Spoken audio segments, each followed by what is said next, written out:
Standard 9 Algebra. Dear children, we were doing sets in algebra. So let's continue the practice set which we were doing in the last video. We have completed 4 sums from the practice set 1.3. Now here we are going to start the 5th sum of the same practice set. The 5th question is, write the subset relation between the following sets. Some sets are given. ये सभी set के आपस का subset relation कौन किसका subset है. Okay, there are 1 2 3 4 5 sets given. So understanding the meaning of the sets and understanding the elements in every set, we should find out which set is the subset of which one. That is the first question given here. Okay, and one more question is given. Before that, we will complete this question. P is the set of residents in Pune. What do you mean by residents? Resident means the people living in. Resident मतलब कोई area में रहने वाले लोग. RESIDENT resident रहने वाला व्यक्ति. RESIDENCE residence रहने का जगह. So I have given here 2 words. Resident, RESIDENTS, residents. That is the people who living in a particular area. And residence in DEN के बाद CE. That is the area, the particular area where some people are living. Okay. P is the set of residents in Pune. P जो set है उसके अंदर कौन आएगा? पुणे के रहीवासी, पुणे में रहने वाले लोग. M is a set of residents in Madhya Pradesh. ये शॉर्ट में लिखा because I didn't have enough space here. So M is a set of residents in Madhya Pradesh. M जो सेट है उसमें कौन आने वाला है? मध्य प्रदेश के रहने वाले. I is the set of residents in indoor. I जो सेट है उसके अंदर कौन से लोगों को डालने वाले हैं? इंडोर में रहने वाले लोग. B is the set of residents in India. B जो सेट है वो सेट किस में है? इंडिया में रहने वाले लोगों का. H is a set of residents in Maharashtra. और H सेट में कौन है? महाराष्ट्र के रहने वाले. ओके, तो इससे पहले हम एक बार देख लेते हैं पुणे कहाँ पर आया? महाराष्ट्र में. ओके, अगर एक अमेरिकन को किसी को पूछेंगे where is Pune, his first answer will be it is in India. एक अमेरिकन को या ब्रिटिश पर्सन को या आउटसाइडर यानी फॉरेनर किसी को पूछेंगे पुणे कहाँ पर है, हिज फर्स्ट आंसर, उसका पहला आंसर होगा वो इंडिया में है. इंडिया में किधर है? महाराष्ट्र में है. तो पुणे महाराष्ट्र में भी आया, पुणे इंडिया में भी आया. पुणे जो प्लेस है महाराष्ट्र में भी है, पुणे इंडिया में भी है, क्योंकि महाराष्ट्र खुद इंडिया के अंदर है. बराबर. जैसे कि आप कहाँ रहते हो? मैं रहता हूँ सुभाषवाड़ी में. ओके, आप तो अंबरनाथ में नहीं हो, है ना? अंबरनाथ में ही हूँ, तो फिर आप महाराष्ट्र में नहीं होगा. अरे मैं महाराष्ट्र में भी हूँ, तो आप इंडियन नहीं हो. जरूर इंडियन हो. यानी किस तरह हम बोलेंगे वो सुभाषवाड़ी में, अंबरनाथ में, अंबरनाथ के अंदर सुभाषवाड़ी, यानी इंडिया में महाराष्ट्र है, महाराष्ट्र में थाने है, थाने में अंबरनाथ है, अंबरनाथ में सुभाषवाड़ी है. बराबर. तो ये छोटे छोटे जैसे जैसा हो गए, सबसे बड़े वाले का सबसेट है ये पूरे. तो पुणे एक सबसेट होगा किसका? महाराष्ट्र का. महाराष्ट्र खुद किसका होगा? इंडिया का. पुणे भी किसका ही होगा? इंडिया का भी होगा. इसी तरह इंदौर कहाँ पर आया? मध्य प्रदेश में. मध्य प्रदेश कहाँ पर आया? इंडिया में.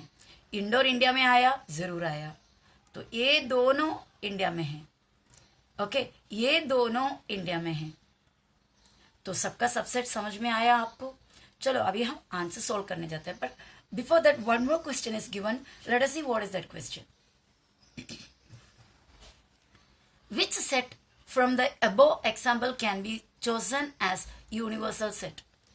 ऊपर दिया हुआ जो एग्जाम्पल्स है उसमें से which set can be chosen as universal set? ऊपर दिया हुआ पुणे, मध्य प्रदेश, इंडोर, इंडिया, महाराष्ट्र, इन सभी का सेट को नाम दिया हुआ है।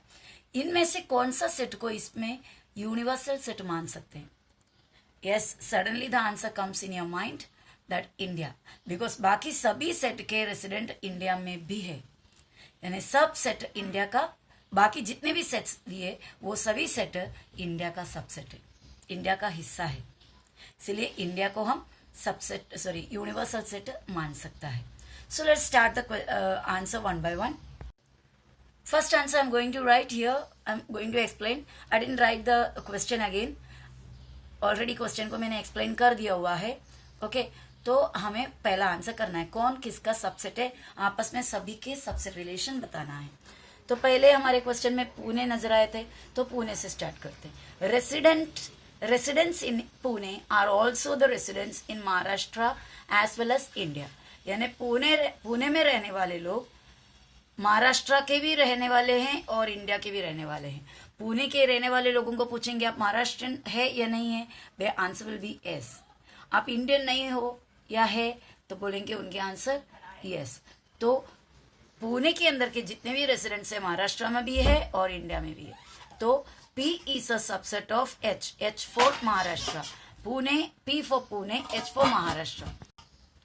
और पुणे किस में भी आया, इंडिया में भी आया। इंडिया के लिए हमें क्या दिया हुआ, B दिया है इंडिया के लिए, तो P is a subset of H, P is a subset of B, Pune का दोनों हो गया। अब नेक्स्ट हमारे पास कौन सा है देखते हैं, महाराष्ट्र की बात है उसको खत्म कर देते, पुणे महाराष्ट्र इंडिया पूरा हो जाएगा। Residents in Maharashtra are also the residents in India, Maharashtra के रहने वाले लोग इंडिया के भी तो रहने वाले हैं, बराबर।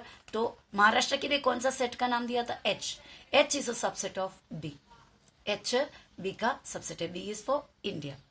Residents in Indore are also the residents in Madhya Pradesh as well as India, Indore के जो लोग हैं, इंडोर के जितने भी रहने वाले लोग हैं उन लोग सब मध्य प्रदेश के और इंडिया के रहने वाले हैं।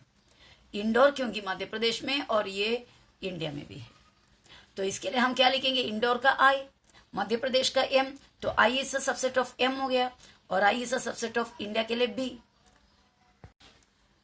Okay, I is a subset of M and I is a subset of B।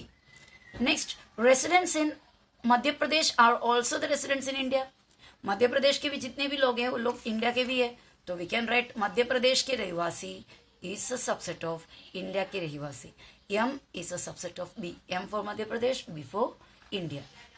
Now second answer करने से पहले जो अभी हमने एक्सप्लेन किया उन सभी में से किसी किसी को मैंने पॉइंट डाला हुआ है। किसको पॉइंट डाले, देखो जो B के सबसेट कौन कौन है, P is a subset of B, एक हुआ, H is a subset of B, ये दूसरा हुआ, यहाँ पर I is a subset of B, वो भी हुआ। अब लास्ट यहाँ पे M is a subset of B। How many sets all together we got 5 sets, उनमें से चारों सेट B के यानी पांचवा का सबसेट है।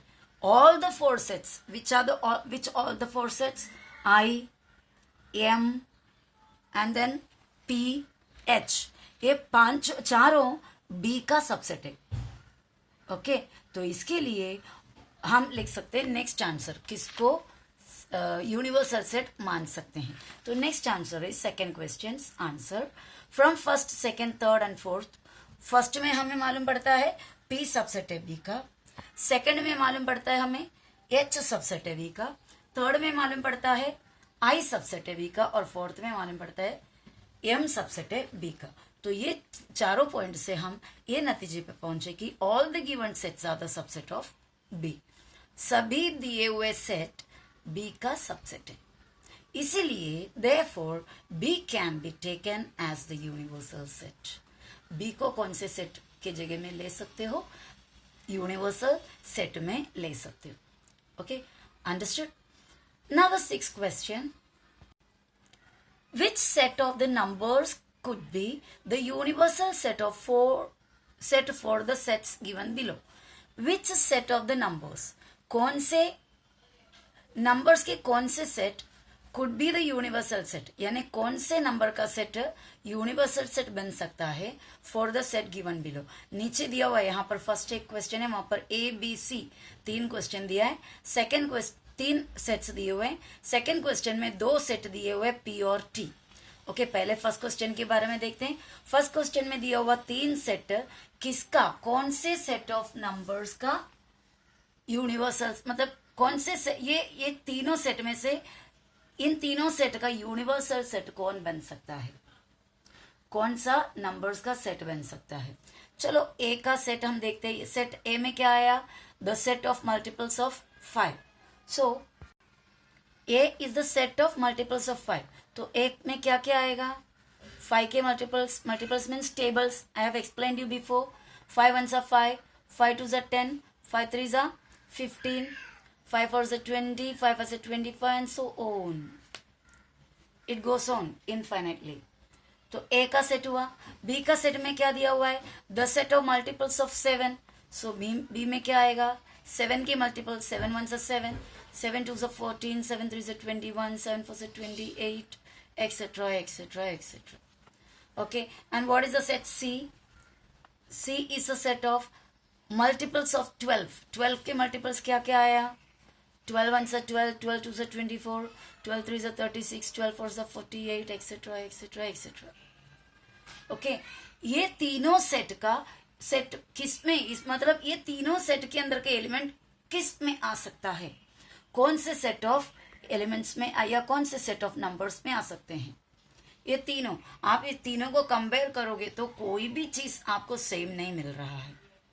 इसका मतलब कंपेयर हमें इनको करना नहीं है, ये तीनों किस किस्म के सेट के अंदर है, यानी कौन इनका क्या बन सकता है, यूनिवर्सल सेट बन सकता है। तो normally speaking we have main 3 sets of numbers. Numbers को बड़े बड़े सेट में अगर काउंट करोगे तो we have n, that is natural numbers.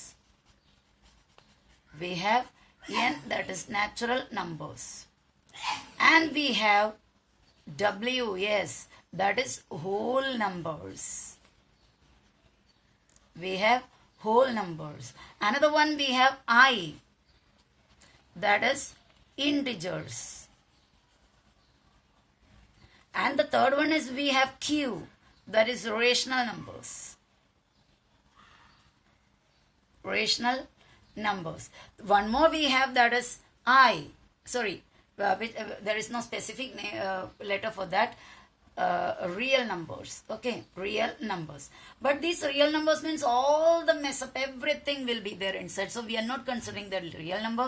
And even in rational number there's uncountable now numbers, and there are point numbers, yani decimal fractions and vulgar fractions and all the different kinds of fractions, and all these things also, everything is included in rational numbers, that is the q. So that also we are not considering, because these numbers which are given in the 3 sets are normal numbers only. They can be counted as a rational number, but when we have all these common sets of numbers, why should we go to such complicated things? Okay, so now we are going to take n, w and I, natural numbers, whole numbers and integers. Now you check, all these are natural number.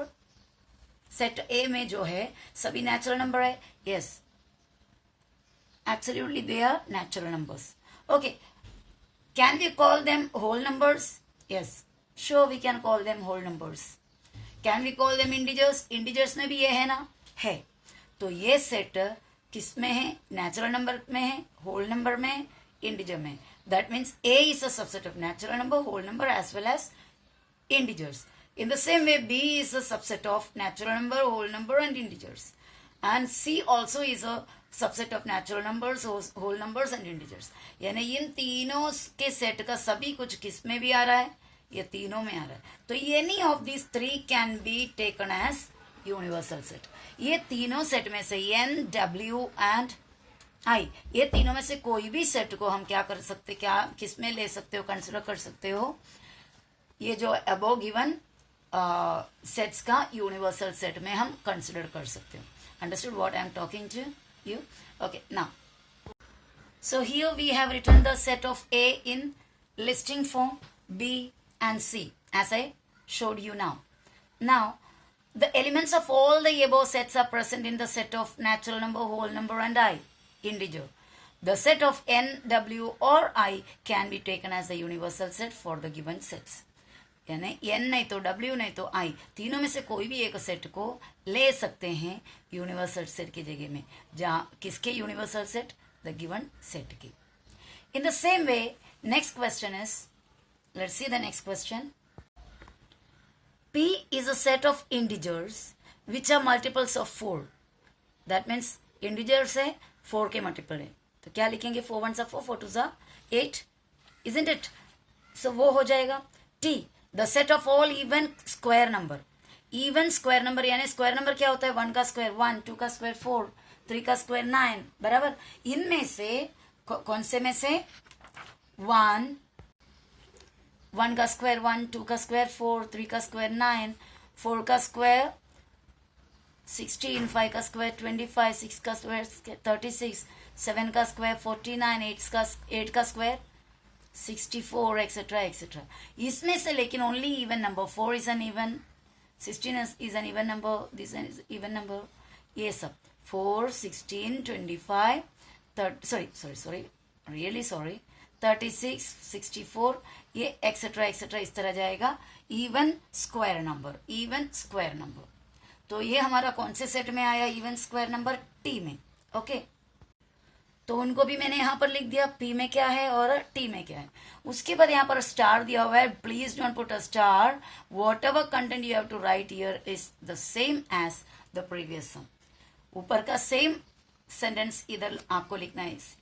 Since it is same, that's why I have marked a star over here and I didn't write, but you have to write. क्या same है? Let's go back again. The elements of all the above means all the two sets. यहाँ पे above के all the above के जगह में elements of the above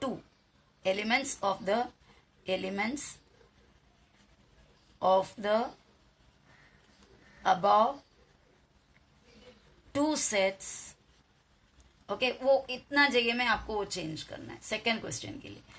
elements of the about 2 sets, बाकी आपको लिख सकते हो,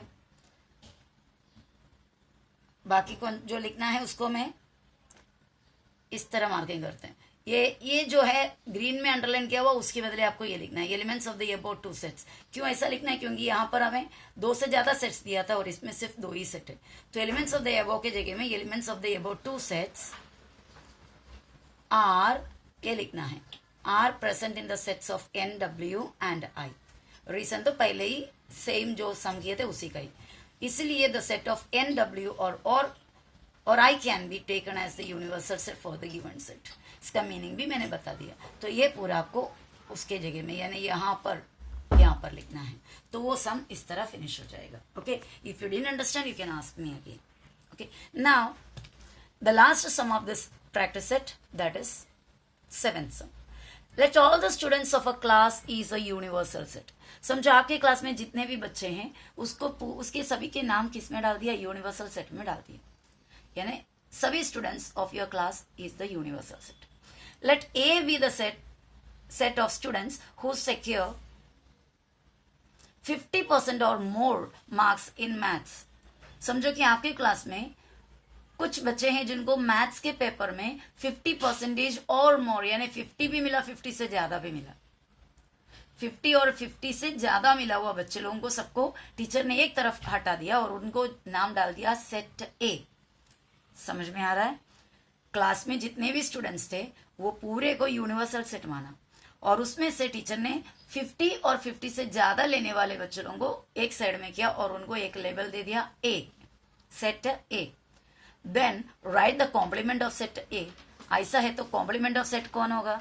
कॉम्प्लीमेंट का मतलब होता है सेट ए का अगर कॉम्प्लीमेंट है तो ए में नहीं आएगा पर यूनिवर्सल सेट में आएगा. ए में यहाँ पर कौन आया हुआ है?